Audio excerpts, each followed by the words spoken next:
지난주 월요일과 화요일에 이제 실업인 모임이 있었는데요. 제가 그 전한 말씀은 간단했어요. 신앙의 패러다임을 바꾸자. 우리 직장인과 실업인들에게 하면서 그러면서 제가 성경의 모든 인물들은 거의가 대부분이 그렇죠. 일터에서 불렀다는 겁니다. 한가하게 놀 때 부른 게 아니라 모세도 양을 칠 때, 다윗도 양치기 할 때, 룻은 심지어 이삭을 주울 때, 모든 하나님의 부른 쓰임받은 사람들이요 일터에 있을 때 불렀다는 것을 얘기했어요. 그래서 일하는 것에 대해서 여러분 그 축복으로 알아달라고 말씀하시고요. 무슨 얘기를 했냐면 교회는 주일날 예배 드리는 장소이지만 직장은 나머지 6일 동안 예배 장소다. 그래서 직장을 또 사업장을 신성하게 여길 것에 대해서 부탁을 하고 그리고 내가 신앙인이라는 것을요 교회에서 드러내지 말라. 내가 신앙인이고 예수님을 잘 섬긴다는 것을 드러낼 곳이 교회가 아니라 바로 나의 직장이다. 나의 사업장이다. 목사가 여러분의 신앙을 인정하는 것보다도 여러분의 동료가 여러분의 그 인플로이가 여러분의 신앙을 인정하는 것, 그것이 더 중요하다는 것을 제가 말을 했습니다. 그랬더니 월요일날 요즘에 무슨 사정에 의해서 교회를 못 나가시는 분이 한두 분 오셨어요. 그분이 말씀을 듣더니만 그러더라고요. 가시기 전에 목사님 오늘 아주 큰 부담을 안고 갑니다라고 말을 하더라고요. 그 옆에 있던 우리 어떤 집사님이 오늘 목사님 성공하셨네요라고 말을 하면서 여러분 진짜 그렇죠. 신앙의 패러다임이 바뀌어야 되는 거예요. 이제는 교회에서 내 신앙을 드러낼 것이 아니라 이제 내 가정과 내 사업장에서 내 신앙을 드러낼 때라고 생각을 합니다. 이런 말씀 전하면서 여러분 우리 실업인 모임 또 직장인 그 비즈니스맨 모임들을 위해서 여러분 기도해 주시면 감사하겠습니다. 스포츠를 보다 보면 안타까운 장면이 연출되면요 저도 모르게 한숨과 뭐 소리 지를 때가 있잖아요. 언제나 한번 그러더라고요. 제 막내딸이 제가 막 소리를 지르니까요. 아빠 그 사람보다 잘해? 갑자기 그러는 거예요. 이렇게. 그러면서 깜짝 놀랐죠. 뭐라고 그랬더니만 제 아내가 그러는 거예요. 맞아. 우리 한이 똑똑해 하면서 저 사람은 대표로 뽑혔는데 그러면서 저보고 뭐 하는 거죠. 제가 인정할 수밖에 없죠. 아무리 그분들이 우리 보기 못한다고 한들 우리보다 100배는 낫지 않습니까? 여러분 인정할 건 인정하는 거죠. 하나님을 신앙이 무엇이냐 한마디로 말하면 이거예요. 하나님을 인정하는 거죠. 여호와 하나님을 나의 하나님으로 인정하는 거죠. 불신앙은 다른 말로 하면 하나님을 인정하지 않는 거죠. 머리로만 하는 아하가 아니라 우리의 가슴에서 아멘이 나와야 되는 거죠. 여러분 하나님께서 살아계신다는 것을 인정한다면 하나님께서 우리의 진정한 구원자로 인정한다면 이스라엘 백성들이 그렇게 행동할 수 있었겠습니까? 또 우리가 그렇게 행동할 수가 있겠습니까? 그래서 오늘 본문을 통하여서 우리가 하나님의 무엇을 인정해야 되는 것인가에 대해서 몇 가지를 생각해 보려고 합니다. 첫 번째가 뭐냐면 각 나라와 족속을 주관하시는 분이 여호와 하나님이라는 것을 인정해야 된다는 거예요. 우리 14절에 보니까 이러므로 내가 하늘과 땅에 있는 각 족속에게 이름을 주신 아버지 앞에 무릎을 꿇고 비노니 사도 바울은 최소한 모든 족속, 나라와 열방 가운데 그 나라를 세우시고 이름을 주신 분이 여호와 하나님이라는 것을 그런 고백을 하고 있어요. 진화론자들은 이 땅의 모든 생명체가 우연하게 탄생했다고 말을 하죠. 우연하게 모든 것이 이제 아주 단세포 생물로 시작해서 이제 모든 것이 생겼다고 말을 합니다. 근데 우리 신앙인들은 말하기를 필연이라는 거예요. 우연이 아니라 필연. 하나님께서 모든 것을 계획과 섭리 가운데 세우셨다는 겁니다. 여러분 세상은 마치 하나님 없이도 돌아갈 것처럼 보이지만요. 그러나 보이지 않는 하나님의 손길이 있다는 거예요. 그 손길이 없다고 한다면 하나님이 잠깐만 파업하셨다. 하나님께서 휴가 가셨다. 그럼 문제가 심각해지는 거죠. 느헤미야 9장 6절에 보니까 느헤미야는 이렇게 고백하고 있어요. 오직 주는 여호와시라 하늘과 일월 성신과 땅과 땅 위의 만물과 바다와 그 가운데 모든 것을 지으시고 다 보존하시오니 모든 천군이 주께 경배하나이다라고 말씀하고 있어요. 하나님께서 이 우주 만물을 지으셨다는 것을 느헤미야는 고백했죠. 또 신명기 10장에 보니까요. 하늘과 모든 하늘의 하늘과, 그러니까 하늘과 하늘의 모든 하늘과, 그 당시에 세계관은 삼층천이지 않습니까? 또 그 이후의 만물은 본래 내 하나님 여호와께 속한 것이로되 이렇게 말씀하고 있어요. 여러분, 자칭 똑똑하고 잘난 사람들이 하나님을 인정하기가 쉽지 않은 듯 합니다. 여러분, 진화론도 하나의 신앙이죠. 여러분, 그 진화론의 사건들을 믿기란 불가능한데 그들은 받아들이고 있어요.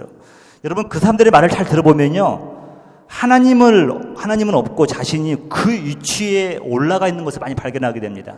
그러니까 하나님을 인정하지 않는 존재들은요, 무신론자들이 아니라 자기가 신이에요. 자기가 그 하나님 역할을 한다는 거예요. 근데 여러분, 영적으로 지혜로운 사람 특징이 뭐냐면요, 나의 모든 것을 주관하시고 인도하시는 분이 여호와 하나님이심을 인정하는 것이죠. 그래서 여러분, 내 인생이 내 것이 아니라는 거예요. 로드십은요, 여호와께 있다는 거예요. 우리 가정도 마찬가지예요. 남자 여자 거룩한 성남 성녀가 만나서 가정을 이루지만요, 이 가정을 인도하시는 분은 여호와 하나님을 인정하는 거죠. 우리 교회도 마찬가지죠. 바로 하나님께서 인도하신다는 것을 믿는 거죠. 주관하시는 분, 이 하나님을 믿고요, 그분께 맡기는 것이 신앙의 기본이라는 것입니다. 저 여러분들이 오늘 생각할 게 뭐냐면요, 내 힘으로 살아가지 마시고, 내 능력으로 가정을 꾸리지 마시고, 우리의 능력으로 교회를 한정짓지 마시고, 하나님께 맡기고 그분께 인도해달라고 간구하는 거예요. 그럼 그분께서 주관하신다는 것이 사도 바울이 고백하고 있는 것입니다. 우리를 주관하시고 모든 족속을 주관하시는 분은 여호와 하나님이시다. 그렇기 때문에 우리는 하나님을 인정할 수밖에 없다는 겁니다. 두 번째로는 뭐냐면요, 하나님의 영이 우리의 속사람을 강건하게 하기 때문에 우리는 하나님을 인정해야 된다는 겁니다. 어떤 사람들은 그래요. 내가 어떠한 유력자를 안다. 이것이 그분에게 있어서 막 어깨가 들썩들썩하게 만들어져. 여러분, 그 사람의 관점은 뭐냐면 겉사람의 관심을 갖는 거예요. 근데 우리 16절에 보니까 뭐라고 나왔냐면, 그의 영광의 풍성함을 따라 그의 성령으로 말미암아 너희 속사람을 능력으로 강건하게 하옵시며라고 말씀하고 있어요. 여러분, 속사람이야말로 그 사람이 진짜 어떠한 사람인가를 드러내고 있는 겁니다. 우리의 마음은요, 감정과 의지의 중심이에요. 그래서 마음이 느끼는 대로 저희들은 행동할 수밖에 없습니다. 또 마음의 결단대로 따를 수밖에 없는데요. 그래서 중요한 게 뭐냐면 마음의 건강이 중요한 거예요. 사도 바울이 말하고 있는 속사람 하면은 이 마음이에요. 이 마음이 오염됐다고 한다면요, 오염된 행동이 나오겠죠. 근데 마음이 깨끗해지면 정결한 행동이 나오겠죠. 하지만 사도 바울은 강조점이 뭐냐면 겉사람이 아닌 속사람의 강건함을 주장한 것입니다. 여러분, 어떤 사람이 말을 하는 건 그 말투를 들어보면, 말을 들어보면요, 그 사람의 속사람의 내면의 상태를 알 수가 있어요. 그분의 관심사가 뭔지를 알 수가 있는 것이에요. 저와 여러분들은 날마다 이 겉사람보다도요, 속사람의 성령의 능력으로 강건해지기를 위해서 여러분 힘써야 될 줄 믿습니다. 여러분, 겉사람이 드러나는 사람은 사실은 별로 무섭지가 않아요. 진짜 무서운 사람은 뭐냐면요, 말을 않는 사람이에요. 말을 않기 때문에 그 속에 뭐가 들어있는지, 어떠한 생각을 하고 있는지를 모르는 것입니다. 여러분, 바울의 고백이 이거예요. 비록 로마가 강하였지만, 강하에서 자기를 감옥에 가두고 자기를 포박하지만, 그는 자신의 마음을 좌지우지 못한다게 하는 것이 바로 사도 바울의 고백이에요. 여러분, 로마는 보이는 겉사람이 같은 존재예요. 그러나 여러분, 그리스도 안에 있는 중요한 것은 뭐냐면요, 이제는 사도 바울이 말한 건 이거예요. 이방인이나 그 유대인이나 중요한 것은 뭐냐면 겉사람이 아니라 예수님을 믿어서 성령이 그 안에 계시는가 아닌가, 이 속사람의 모습이 더 중요하다는 것을 말씀하고 있는 것입니다. 그래서 여러분, 자녀들이 자라날 때 많은 부모들은요, 그의 겉사람이 어떻게 될 것인가에 대해서 관심을 많이 가져요. 더 중요한 건 뭐냐면요, 겉사람 못지않게 속사람이 어떠한 사람이 될 것이냐, 이것에 관점을 가져야 된다는 겁니다. 이거 최소한 나머지 겉사람도 중요하지만요, 속사람의 그것은 그의 일생을 좌우하는 것 아닙니까? 이런 부분에서 여러분 좀 관심을 가지시기를 주님의 이름으로 축복합니다. 그래서 저와 여러분들은요, 성령의 능력으로 속사람이 날마다 강건해지기를 위해서 기도해야 할 줄 믿습니다. 마지막으로는요, 이 교회를 통하여서 자신의 영광을 드러내신 분이시기 때문에 하나님을 인정해야 된다는 것입니다. 여러분, 교회 역시 하나님의 작품인 걸 믿으십니까?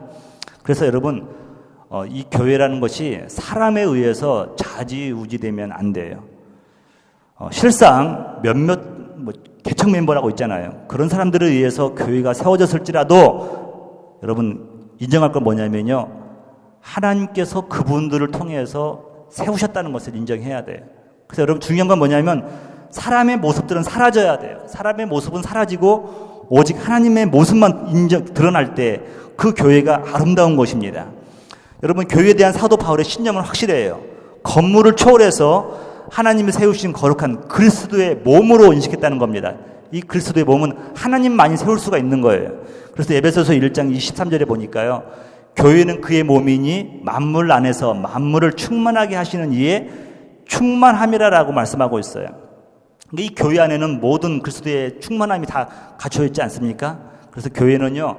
하나님 아버지의 영광의 풍성함을 따라 풍성한 곳이에요. 그래서 여러분 내 뜻대로 해서는 안 됩니다. 여러분 내 뜻대로 안 되면 불편해하는 사람들도 있어요.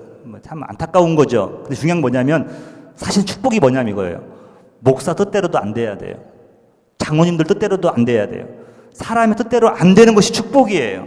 만약에 여러분 교회가 사람의 뜻대로 되는 순간요. 멸망의 지름길입니다. 오직 교회는요.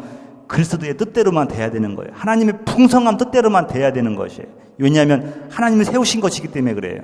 그래서 여러분 사도 바울에 의하면 교회와 그리스도 안에 영적 비밀이 있다는 거예요. 영적 비밀. 여러분 이 교회의 영광은요. 멋있는 산들레 아래에 있는 거 아니에요. 멋있는 등에 있는 것도 아니에요. 건물에 있는 것도 아니에요. 뭐에 있냐면 20절에 보니까요. 우리 가운데서 역사하신 능력대로 우리가 구하거나 생각하는 모든 것에 더 넘치도록 능히 하실 이에게 교회 안에서와 그리스도 예수 안에서 영광이 대대로 영원무하기를 원하노라. 여러분 교회의 영광은 뭐냐면요. 바로 구원의 경륜, 하나님의 구원의 계획과 흐름이 있다는 겁니다. 이 충만한 영광이 어디서 이루어지는 것인가? 바로 교회 안에서와 그리스도 예수 안에서 이루어진다고 사도 바울은 고백하고 있어요. 하나님의 그 영광스러운 충만이 이루어지는 곳이 바로 교회다. 그리스도 아니다 라고 말씀하고 있는 것입니다. 여러분 하나님께서는요. 그리스도의 몸인 교회를 그리스도의 영광으로 채우시기를 원하셔요. 저 여러분들이 세우기는 이 교회 건물이 중요한 것이 아니라요. 그리스도의 영광이 머무는 이것이 때문에 소중한 것입니다. 그래서 여러분 교회가 영광스러운 가장 큰 이유 그 안에 그리스도를 아는 지식과 사랑이 있기 때문에 그렇다는 거예요. 여러분 그래서 저는 이런 고백을 늘 드립니다. 여러분 교회 사랑이 주님 사랑이다. 또 주님 사랑이 교회 사랑인 이유가 바로 이거라는 거예요. 여러분 주님께서 세우신 이 교회 사랑하고 아끼시고 또 위하여 늘 기도하는 여러분 되시기를 주님의 이름으로 축복합니다.